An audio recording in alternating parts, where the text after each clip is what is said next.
Hi, I'm Brad DeVaney with Litespeed here at Tribe Multisport in Scottsdale, Arizona. I want to take you through the Litespeed C-Series, the Archon composite. It's a really cool bike for Litespeed. Litespeed historically is known for some really cool, edgy titanium development.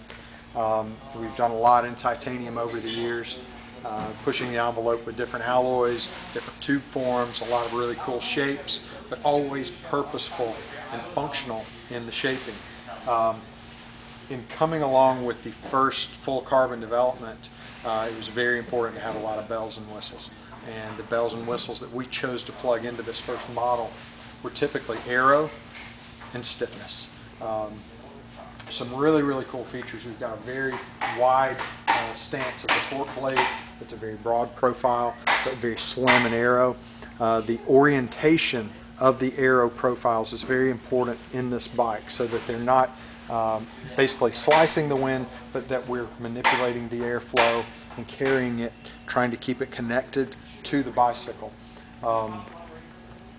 The most important aero feature that's very visible is the down tube. There's no cross section in this down tube that is the same. What I mean by that, if we were to cut through it at any point, it's constantly changing, constantly morphing, and if you look from behind, you'll see there's somewhat of a galley or a well that positions the water bottle. We know we're always going to be carrying traditional round water bottles and cages on a road bike, so that's specifically designed into this bike, just as is the cupping and cradling of the rear wheel. Furthermore, a few more little aero tricks are in the seat stays. Properly shaped tubes all along the way, and what's really unique and interesting in this design is, as the tubes are necessarily wide for the holding of the wheel, positioning of the wheel, we've got the proper aero shape oriented properly, but as that moves up, in, and narrow, the tube flattens out to dampen the ride quality. Why do we want to dampen the ride quality? Those that are really in tune with composite layups and the cross-sectional shapes, they look at this integrated seat mast and they realize, wow, that must be really rough and not very forgiving in ride quality. Well, not so.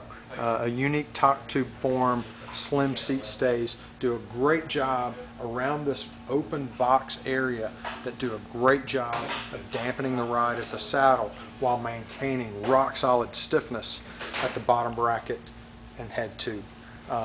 Really unique features, a lot of bells and whistles in this particular model. In the top of the line C1, you're looking at internal cable routing. With all of these features that I've talked about, what's really cool about it is the aero advantages roll up into essentially a 23% aerodynamics gain. That's a big percentage.